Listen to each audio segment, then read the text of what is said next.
I thank you for being here, and this morning I want to continue the sermon series, The Difference Maker. And if you're visiting with us for the first time, here's what we've been doing for the past several weeks. We just open up our Bibles, find a story where a person or some people had a personal encounter with Jesus, and we're really taking note of the difference that He made in them or the difference that He made in their situation. I'm going to do that again this morning. This morning I'm speaking specifically to anyone who's seated here this morning and you are disappointed with Jesus. Now, I know I'm not going to get a show of hands. Nobody's going to say, hey, you're talking about me. And nevertheless, I also understand that there are times in our walk with Christ where we can be disappointed with Him. And maybe you're sitting here and He allowed something to happen in your life that has brought you great pain. Now, He could have easily prevented it, but He didn't. And you're disappointed that He let this happen. Maybe you ask Him for something. I'm not talking about a luxury item. You ask Him for a real need, well within His means to provide it. And He didn't. You're disappointed. I don't know what it might be, but I guarantee you this. If it's you, you're relating and you're going, okay, we're talking about me. And you're going to be talking to me. Now, I want to tell you the story of two sisters that were certainly disappointed in Jesus.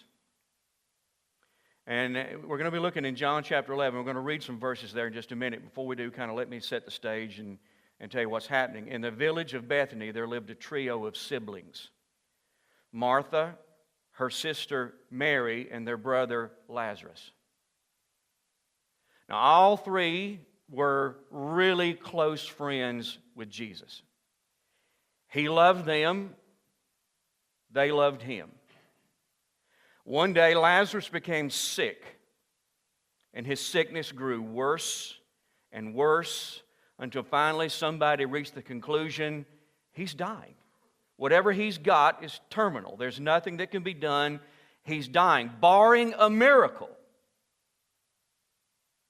Lazarus is going to die. Now, fortunately for Martha and Mary, they had a really close friend who performed miracles. So they send word to Jesus that Lazarus, your close friend, is sick, very sick, in dire need of your healing touch. Without you intervening, he's going to die.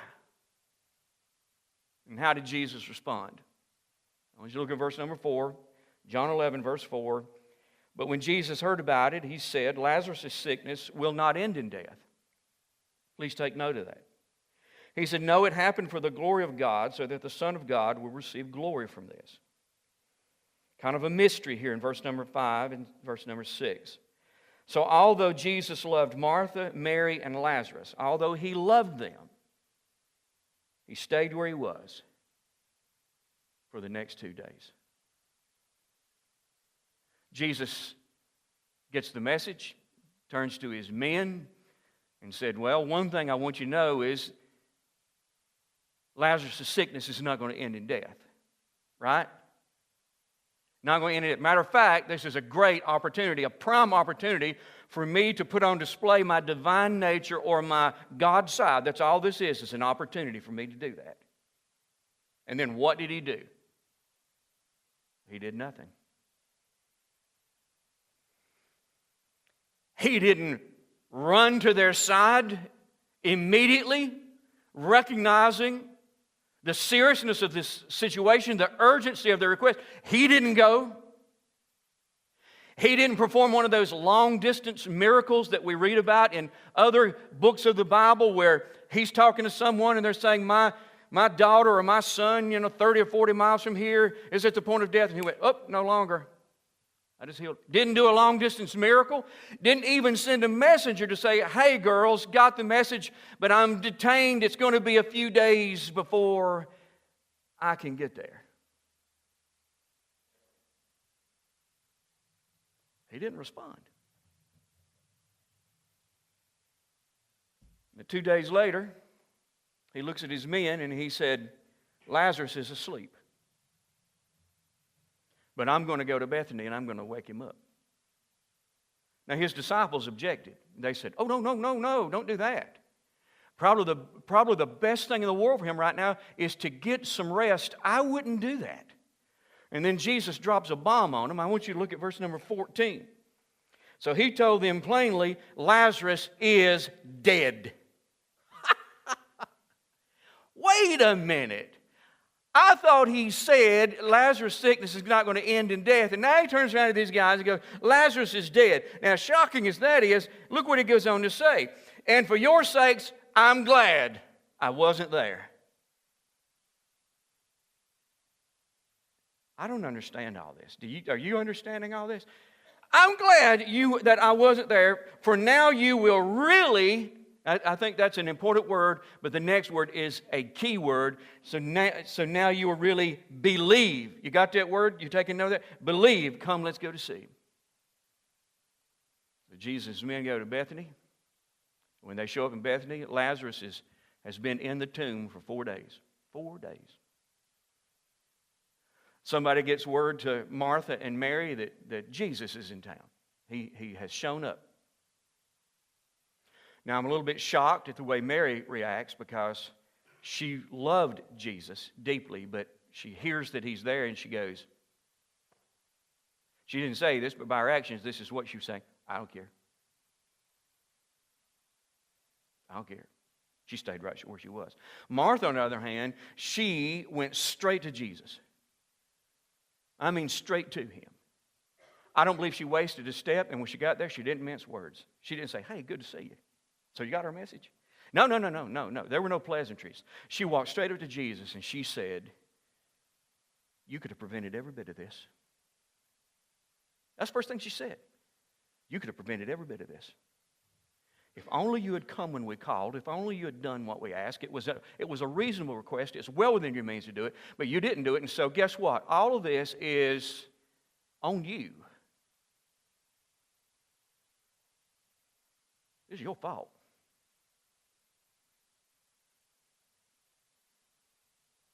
Jesus said, your brother's going to live again one day. Matter of fact, that's not exactly what he said. Timmy said, your brother's going to live again. Now, she thought he was talking about some futuristic event that would involve everybody, and she's kind of like, yeah, I know that in the end, the great resurrection. He said, no. Look what he says to her, verse number 25. Jesus told her, I am the resurrection and the life. Which means I got power over death, and I got power over life. I am the resurrection. Anyone who, you see our key word again? Believes. In me will live even after dying. Everyone who lives in me and, there it is again, see it? Believes in me will never die. Do you believe this? Yes, Lord, she told him, I have always believed you are the Messiah, the Son of God, the one who's come into the world from God. Jesus at this point must have asked, where's Mary? I want to see Mary. I want to talk with her. Martha goes to get Mary and says, he's insisting on seeing you. Mary goes to see Jesus. She falls at his feet. And you know what she said to him? You could have prevented this. If you had come when we called. If you had done what we asked. It was a reasonable request. None of this would have happened. Jesus, it's your fault. You see that these two sisters were disappointed in the way Jesus had handled this situation. Now, she's obviously just knelt there before him, and she's weeping uncontrollably. And the Bible said that Jesus saw her weeping. Everybody, her extended family, friends, everybody's weeping. And the Bible says that when Jesus saw them all weeping, he got mad. He became very angry. You say, at whom? I don't think he was mad at anybody. I don't think he was mad at a person. I think he was mad at something. Now, this is pure speculation on my part. You understand that? However, as I studied this week and I read different commentaries, I began to see there's a consensus of belief here as to what Jesus was mad at. And apparently, he was mad at sin. He was mad that sin had been allowed to enter into the world, because on the coattails of sin came death. And then on the coattails of death comes grief and pain and suffering. And so Jesus is really enraged that mankind ever opened the door and allowed sin, death, and all that pain into this world. He's mad about it. And he looks at Mary and he says, where did you put him? She says, well, just follow me and I'll take you to his tomb. And the Bible said at that point, Jesus broke down and began to weep. And what was he crying about? There were people gathered around and said, oh, how he's grieving over the loss of his friend. I don't think that's what he was crying about, do you? Because you know the end of this story as well as I do. I don't think that's what he was crying about. Why in the world was he weeping? I'll tell you why he was weeping. Because Mary was weeping. And I believe Martha was weeping. And he was hurting because they were hurting. And he was grieving because they were grieving. And he was weeping along with them in their sorrow. His heart was broken because their hearts were broken. Somebody said, oh, how he loved Lazarus and how his heart is broken in grief over losing his friend. And somebody else just spoke what was on their mind and said, really? You really think that's it? This guy has the capacity to open blind eyes, which means if he loved him that much, he could have come and healed him, and he never would have lost him. So what they're saying is, none of this makes a lot of sense to me. They said what you have often thought. When Jesus didn't come when you called and he didn't do what you asked.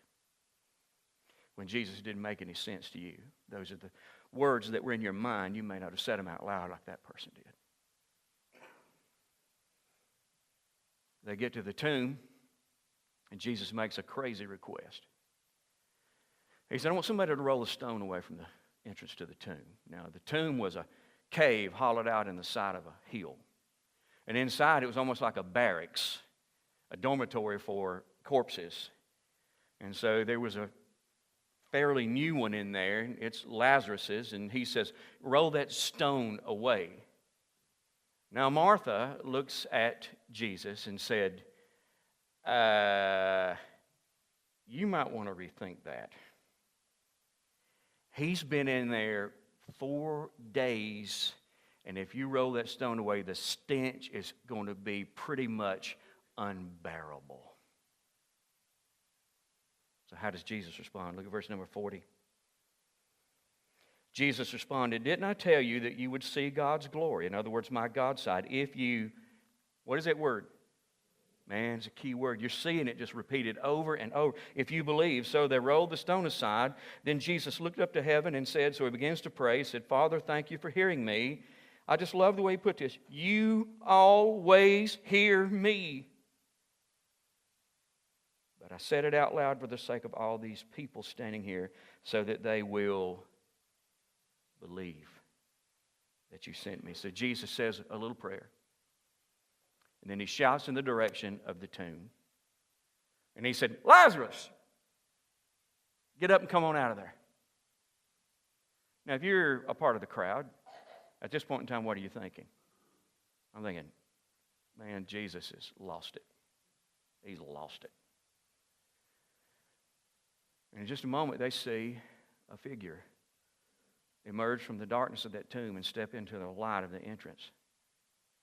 They're dressed in grave clothes. They were wrapped in linen. They even had a kind of like a little bag over their head. And they see this person come walking out of the tomb. Now Jesus said, somebody unwrap him and let him go. Now this is what blows my mind. Somebody actually went and unwrapped him and let him go. I got to tell you, if Jesus said, go unwrap that dead guy, I'm going the other way. I'm not going in that direction. I don't know what's under those wrappings. You know what I'm saying? You've seen the horror movies. I've seen the horror movies. You watch Walking Dead. I watch Walking Dead. I don't want to see what's under there. Somebody walked up. I imagine one of the first things they did was take that covering off his head. And good night. It's Lazarus.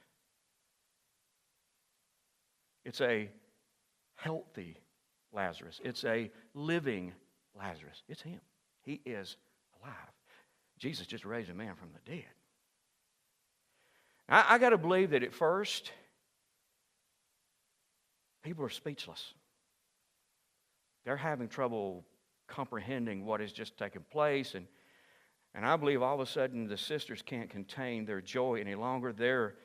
They kind of go, they can't suppress it. I believe it's jubilation. I believe it's joy they can't suppress. I believe tears are flowing. And I think next thing you know, the crowd kind of picked up on what was happening, and I believe people began to praise God all over that hillside. Now, what impact do you think it had on the onlookers who had just gathered, who saw this? Look at verse number 45. The Bible said many, not one, not two, not three, many of the people who with Mary, what's that word? Believed in Jesus when they saw this happen. Now, let me see what time I got. Okay. My goodness gracious, I could preach 2 sermons in the time I've got left here this morning. So what I'm going to do is just really stretch out one, make it real long, okay? Now, that's going to be short. Listen to me. There's a lesson here. It's a lesson that you may not be aware of. Maybe you didn't even know this before today, but you need to know this. Jesus uses disappointments to make a difference.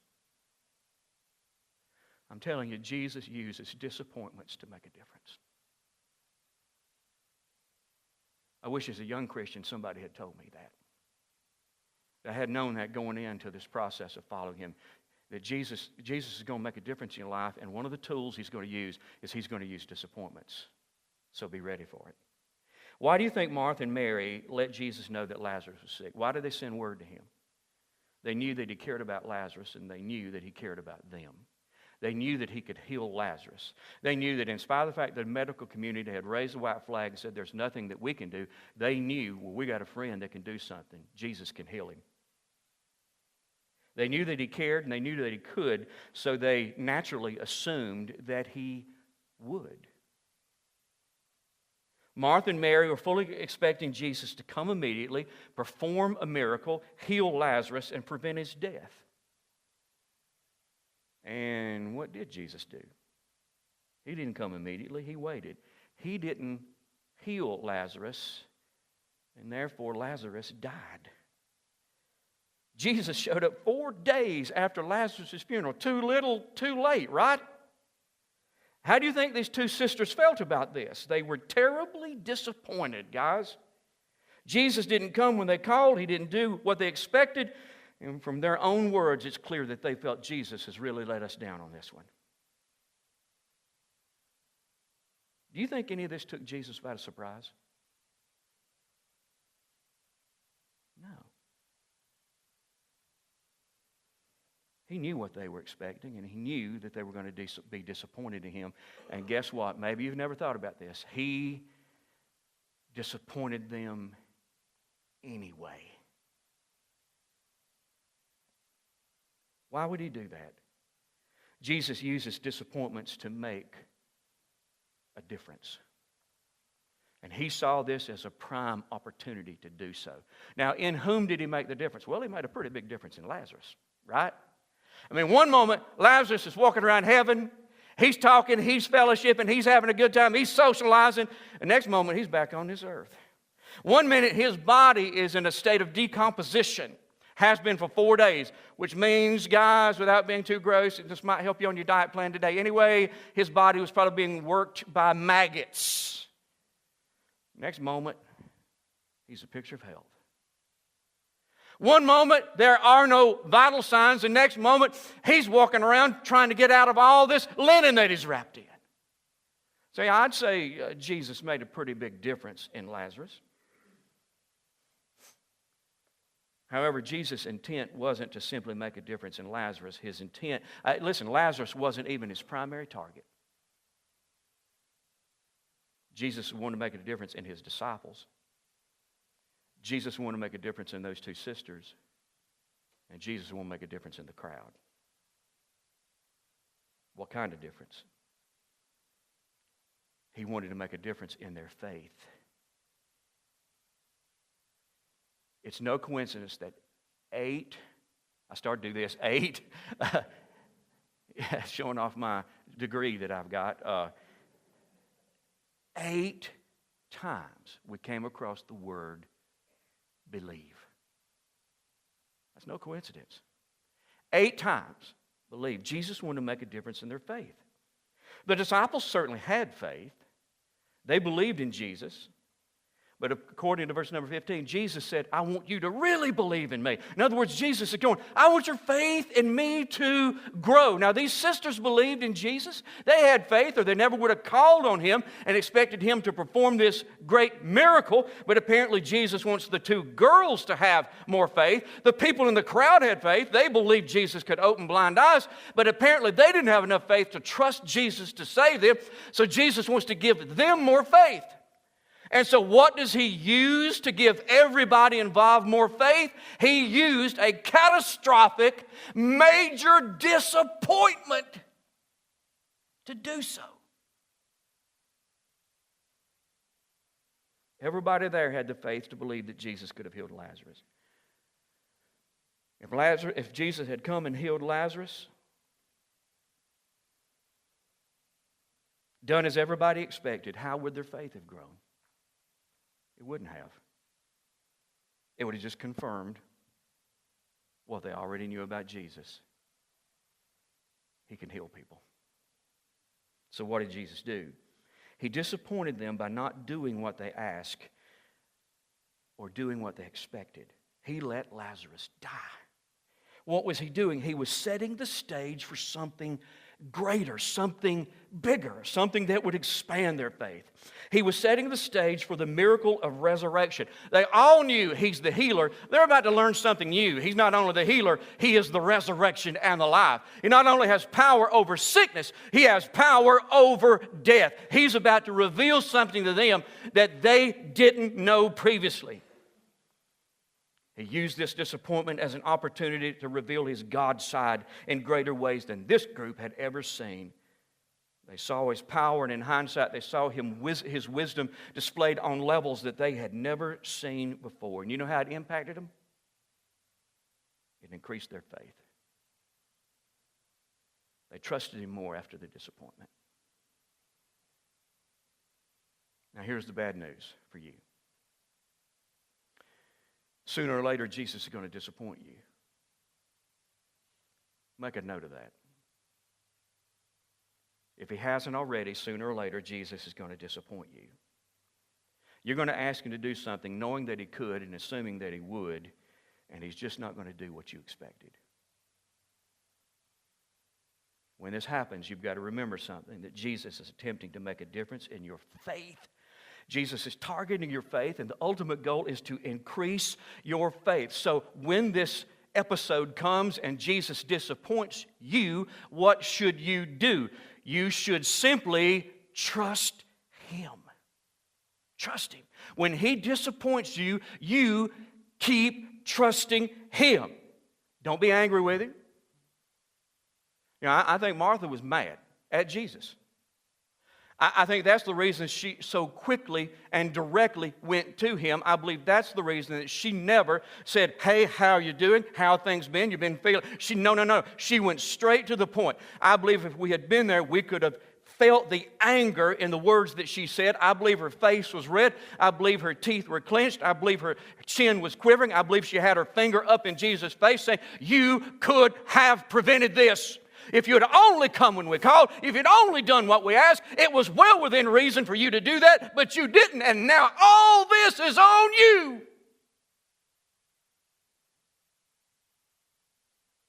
She's mad. Don't be angry with Jesus. Don't be hurt at Jesus. I believe Mary, quite opposite from Martha, wasn't angry. I think she's hurt. When I read the Bible, I can't find anyone who loved Jesus more than Mary did. Yet, when she learned that he's in town, she didn't bother to even go out and visit with him. What do you think the problem was? She was hurt at him. She felt that he had let her down. And when she does go, what does she say? She said exactly to Jesus what Martha had said. But I believe if you'd been there, you'd have recognized there's no anger there. It's hurt. She's devastated that Jesus didn't come and heal her brother. Don't be hurt at him. You know how to tell if you're angry with Jesus or you're hurt at him? Look at your relationship with Jesus.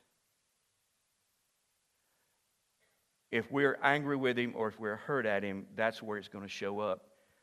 We don't make the time to visit with him. You know why? We're miffed at him or he's hurt us. We don't talk to him the way that we used to. There's no intimacy. There's no passion. If distance begins to form in your relationship, it could be that you could trace it back, that he let you down. You felt he let you down on something. And you're either angry with him or you're hurt at him. Don't question him. We all do this. Every one of us. Somebody in the crowd there did. Well, I'm not getting it. If he loved the man and he could have healed him and kept him from dying, then why didn't he? Why did he do that? Don't we do that? If he loved me, why would he let this happen to me? If he could do this, why hasn't he already done this? If he did this for other people, why isn't he doing that for me? No, don't do that. Don't be angry with him. Don't be hurt at him. Don't question him. What do? You trust him. You say, Ronnie, it's hard to do.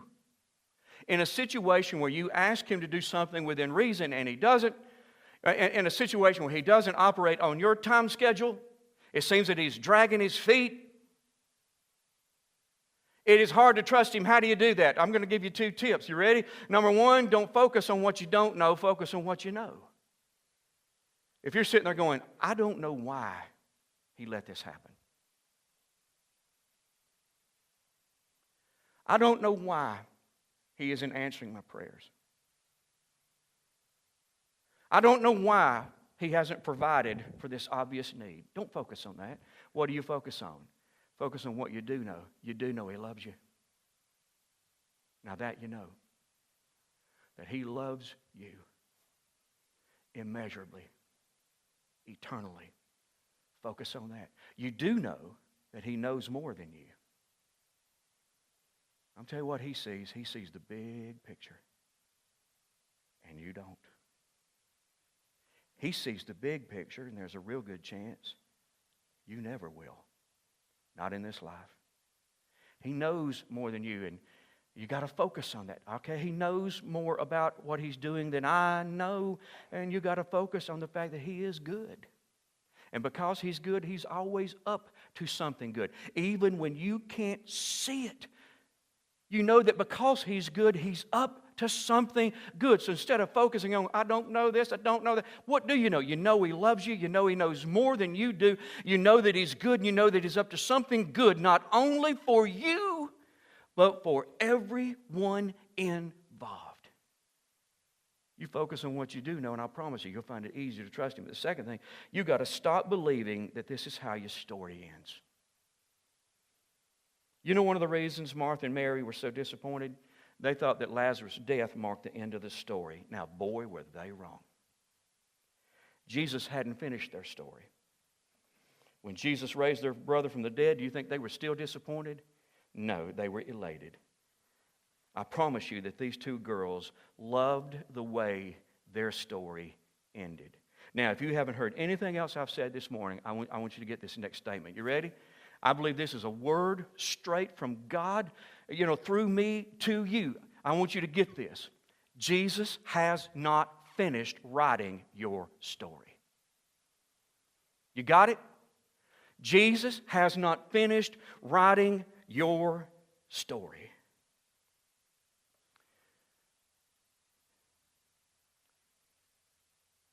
I took my first church in 1987. It was in my hometown of Salem. And shortly after taking the church, God began to reveal to me, I've got plans for this church, and here are those plans, and here's the direction I want this church to move in. And so, Ronnie, you're the pastor, you're the leader now. I want you to move it in this direction. And so we began to do so, and this involved change. And typically speaking, change doesn't go over real well in the context of a church. Now, as I continued to try to lead the church in the direction what God wanted it to go, we saw some incredible things happen. You know, as God was changing a church, more importantly, He was changing lives. And in the 10 years that I served there as the pastor of that church, I saw an incredible amount of people whose lives were changed dramatically, who are still followers, devoted followers of Christ to this very day. And so, man, I saw God doing some incredible things. He was working. But as He was working, my adversary, the devil, was also working. And everything that God was doing at that church came at great personal expense. In other words, it cost me and it cost my family dearly. After 10 years, God led me to resign and go. That's enough. Raise a white flag, walk away. I hated to do that. I did. It's one of the hardest things I've ever had to do. I loved that church, and I had a 10-year investment. We'd come so far at such cost, I didn't want to walk away, but I knew what God was saying. It's what I want you to do. I shared it with Lynn. We're the only two people in the world that knew that this was about to go down. The following Sunday was Mother's Day. I went, I preached. We had a really good service. One of the best we'd had in a long, long time. And as it was normally, when the service was over, I was the last one, to leave the building. And it was a traditional, church, architecturally, the white columns out front, the steeple overhead, and had the two big, heavy white doors that opened up to the foyer. And so I'm making sure everything's back in order, and I walk out on the porch, and it's a beautiful, one of those beautiful afternoons, not too hot, but warm, and it's so pretty. And I just stood there for a split second looking around thinking about what a beautiful day. And I reached and I grabbed that big white door, and I put it, and when it clicked, God spoke to me. Now, I didn't hear it here. You know what? I'm not crazy, kind of. Not like you think. God spoke, and it was so vivid. It was so clear. It was so understandable. As that door clicked, He said, Ronnie, this is not the end of your ministry.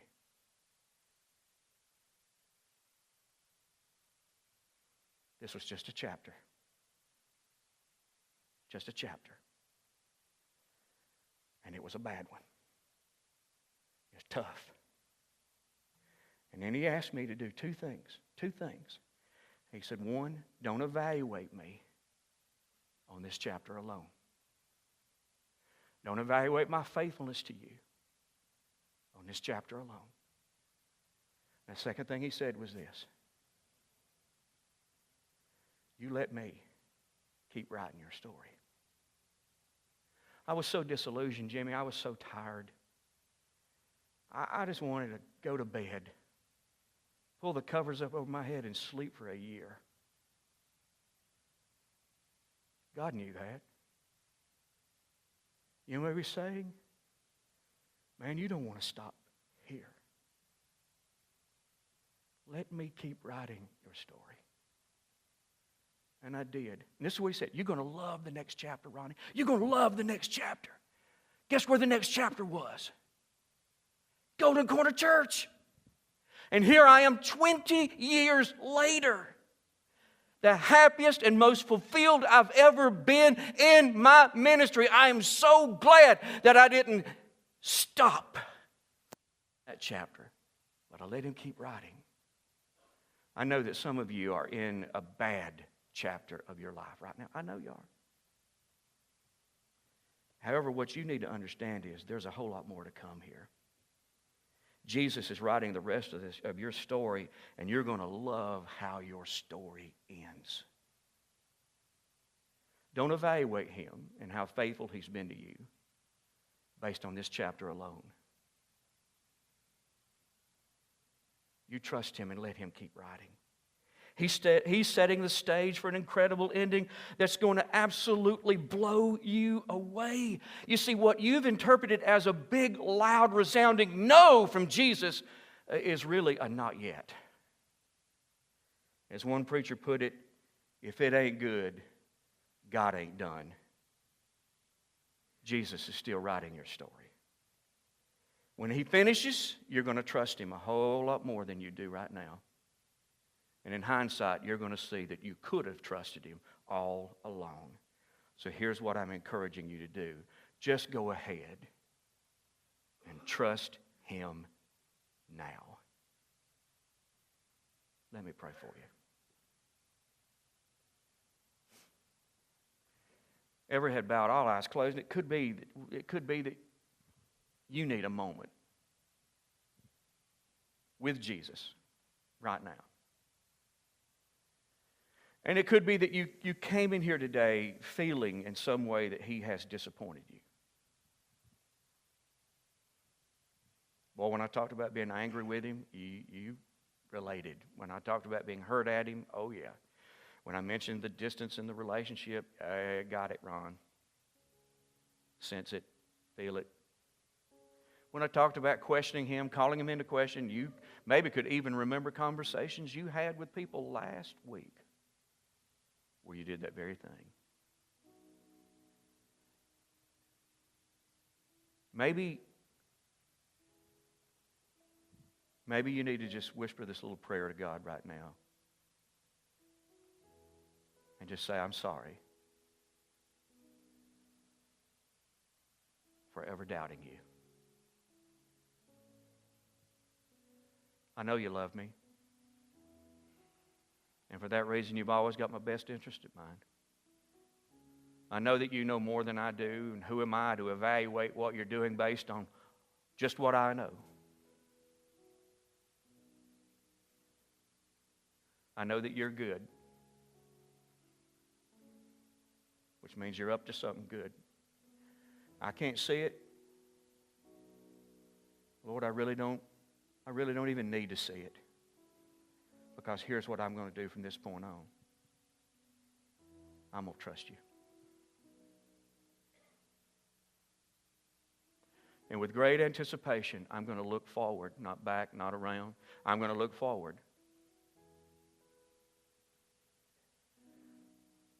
And see what kind of an ending you write to my story. I can't wait to experience the next chapter.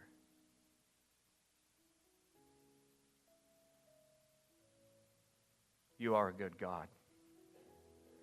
You're a good God. Sometimes, Lord, your ways are a mystery to us. They just are. Your timing can be such a mystery to us.